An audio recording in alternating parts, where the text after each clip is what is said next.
Hey, what is up, YouTube? With the end of the World Cup, I just want to say what a World Cup, what a final, and I just wanted to give like a few, just comment about a little bit about the World Cup. Watching this video by BMO NUS Bemonis.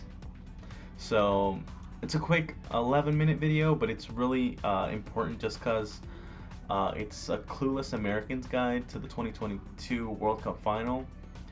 I think it's like,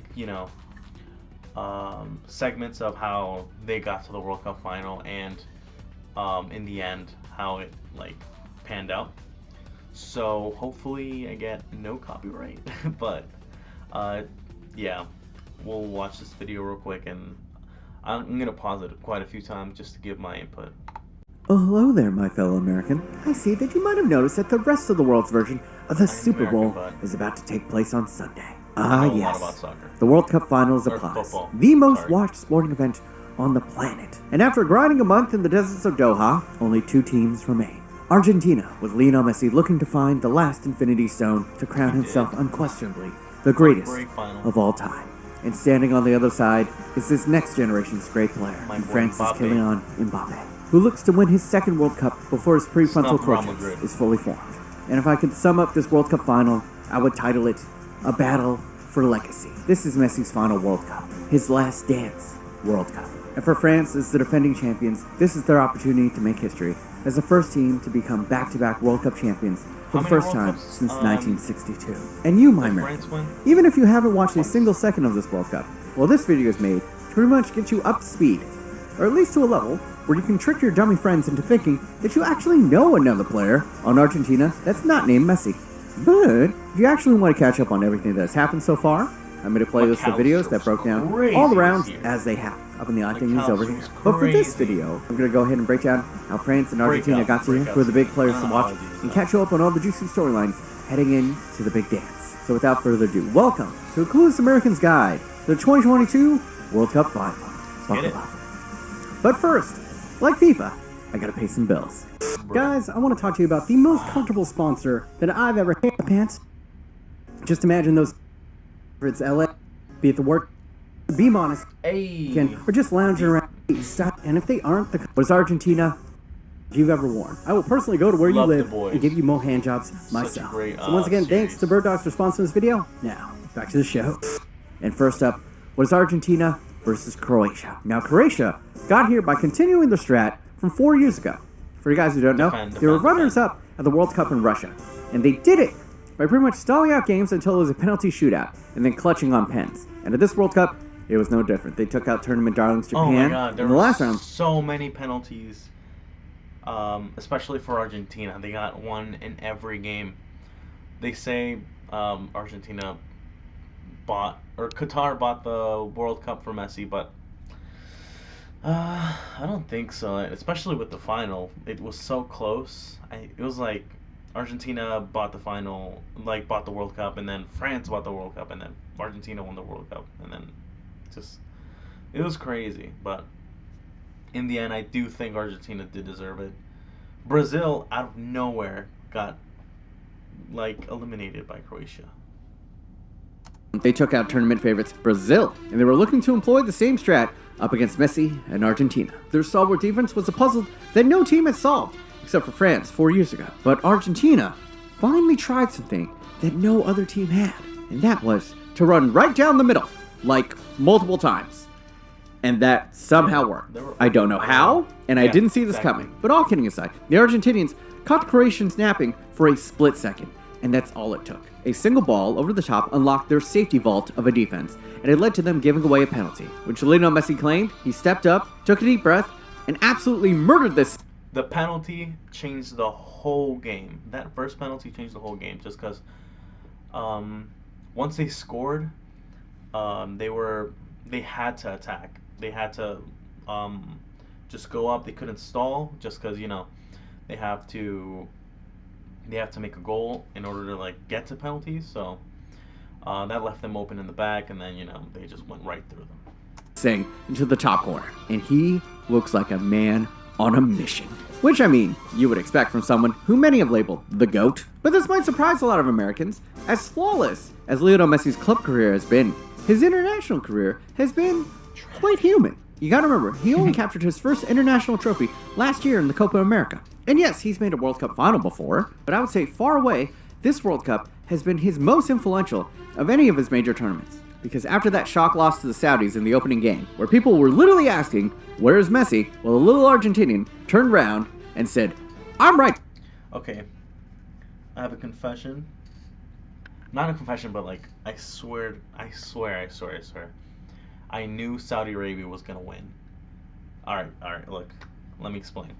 So, in Ohio, of course, I live in Ohio.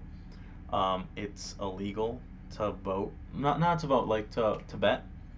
So I couldn't bet, but I wanted to put like $100 on Saudi Arabia on the app, because it's coming like in January still, like to vote, but I couldn't. But I wanted to so bad, just because the odds were like crazy against Saudi Arabia. And I was just playing with it, and then a few days later, Saudi Arabia win, and I was like, I could have won so much money. I was so salty. So salty. Right fucking here, because he has been on a tear since. He's now joint tied with Mbappe for the Golden Boot race. Oh yeah, Netherlands were talking so much trash before the Argentina game. So they deserve, especially Louis van Gaal. He deserves to get his ass beat, like for and he has been playing fucking angry. Typically, for the most of his career, he's been a soft-spoken man. He's seen as a rather humble figure. But at this World Cup, man is on a warpath. He's been talking shit to coaches, he's been taunting other players, and even after a match that he won, he asked one of the losing Dutch players, what is he looking at? Called him a bozo, and told him to keep on walking. He has gone full WWE heel turn over the course of this tournament. No more Mr. Nice Guy is an understatement. And it's all at the cost to get him and this country to this moment, this final. And when you saw him sink that penalty versus Croatia, you could feel the venom coursing through this man's veins. And energized from this goal, Argentina would push their advantage. When minutes later, another run right down the middle by Julian Alvarez, who's been having a sensational tournament so far, got a series of insanely lucky deflections. Not only bouncing multiple times, but the ball popped up perfectly for a deft little dig past the Croatian keeper. And when we saw that happen, you could just feel that the football gods were with the boys in sky blue this day.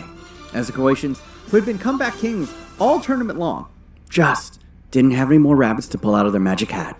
And in the 69th minute, Lionel Messi would wiggle away from another defender and send a cutback cross into the box, where once again, Alvarez was gleefully there to receive the ball and deliver it into the back of the net once again. And with the commanding 3-0 lead, Argentina punched their ticket into the World Cup final. As for Croatia, let's be honest, they can leave Qatar with their heads held high.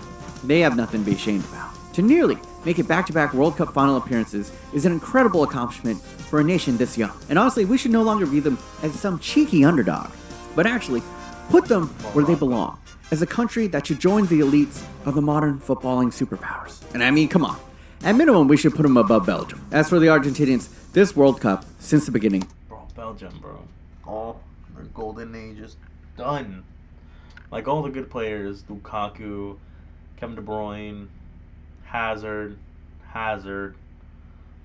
Alderweireld is gone, Witzel, everybody, they're old now, so they're gone. It's been about one man, Lionel Messi. As I said before, this World Cup final is about legacy. And a World Cup win is the only blemish on this man's otherwise immaculate footballing career. And here they are, on the precipice of sports immortality. But standing in their path are the OP gods themselves, France. And the defending champs came into this World Cup as a wounded dog. Yeah. France is so good, but like their team is really, really young. So my prediction for next year is they're gonna win. They're definitely gonna win next year. But they don't have the experience, and that's why I think like their downfall was penalties, just because they couldn't they just couldn't do it against like the older team, which is Argentina. Yes, Paul Pogba and N'Golo Kanté, who were instrumental to the World Cup win 4 years ago in Russia, were out with injuries before Les Blues even boarded the plane. Then right before Game 1, they lost their star striker and Ballon d'Or winner Karim Benzema in a training session, and then their first choice left back, Lucas Hernandez, tore his ACL in their first game. And all of this didn't matter. They're just that fucking talented. They walked through the group stages, made light work of Poland, and then saw Hurricane miss a penalty, which sent them into the semifinals versus the Cinderella darlings of the tournament, Morocco. And Morocco, they've been the story of this tournament. The first African and Arab nation to ever make it to a semifinal at a World Cup. Giant slaying colonizer after colonizer, and playing a style that could beat any team. But up against France, the clock finally struck midnight for the Cinderella story. A goal in the opening 5 minutes. Bro, that goal was lucky, for real. If that goal wouldn't have gone through, same thing as Croatia, would have defended like crazy. The only difference is, just like Messi broke their defense, so did Mbappe. Mbappe can break any defense. Any defense. Minutes, they came through a sensational scissor kick from Theo Hernandez, had the Moroccans chasing the game for the first time all tournament. And chase, they did. They threw everything at the French, from an overhead kick that was inches away from the right side of the post to another goal-mouth scramble that hit Jules Koundé, who honestly just happened to be at the right place at the right time. But after creating chance after chance after chance, simply nothing could find its way into the back of the net. And as the game neared the 80th minute, Kylian Mbappe received the ball at the top of the box. Twinkle-toed his way around a nest of defenders and found a half-yard of space, where he fired a shot that was deflected off a Moroccan defender, only for a freshly subbed-on Kolo Muani to gamble at the back post and punch France's ticket into the final.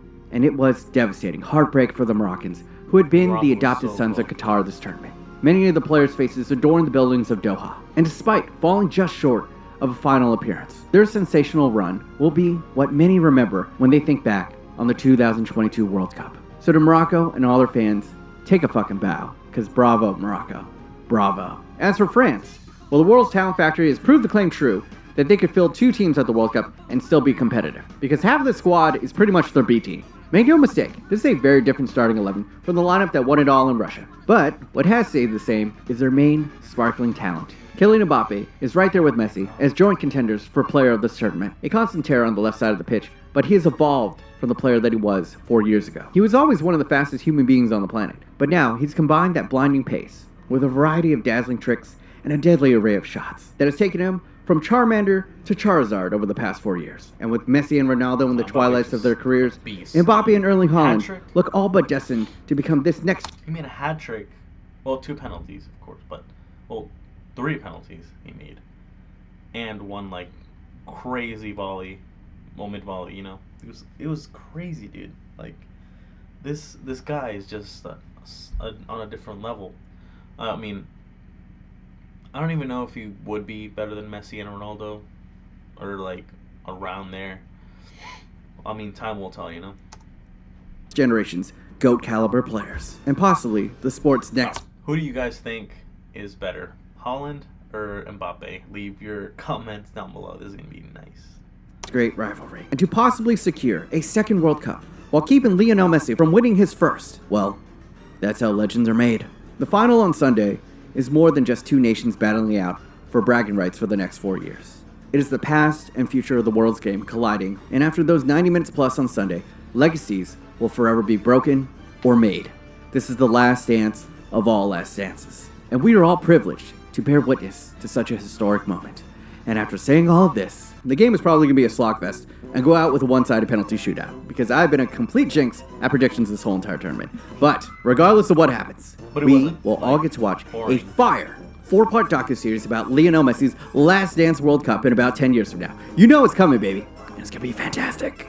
And with that, I'm going to end it here. Enjoy the final of the World Cup, and I'll be back here on Christmas to give you a mini movie recap of everything that happened at the 2002 World Cup. And despite all the controversy that has surrounded Qatar, I must admit, the product on the pitch has been undeniably fantastic, and I cannot wait to make this recap video. But until then, enjoy the World Cup final, boys. Happy holidays. Thank you guys for watching. If you did enjoy, leave a like, leave a comment, tell me to go fuck myself. All of it helps me in this godforsaken algorithm. And of course, I'd like to thank all my patronos, keep me alive and well. Let's check that out.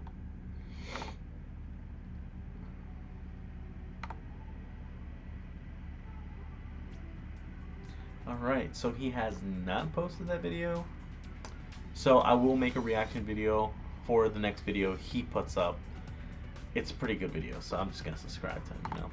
It's a really nice, I like his style, you know. So I think that's it for me. I really love this year's World Cup. It was really fun. There was a lot of surprises, a lot of penalties. Well, I wasn't really fond of the penalties, but like the penalty shootouts at the end, it was really exciting. And the final was just crazy. I loved it. Me and my family were just screaming, even though we're not Argentinian. We wanted Argentina to win just because Messi. We wanted Messi to win, and then we were just screaming. And then it was like they made 2 goals. We were happy. We were like chilling. And then my dad said, France need to make a goal just to make things spicy, right? And I was like, no. Me and my mom were like, no. Why did you say that? Now you jinxed it. And then Mbappe comes up and makes a penalty and a goal in 93 seconds, which is crazy. He just tied that.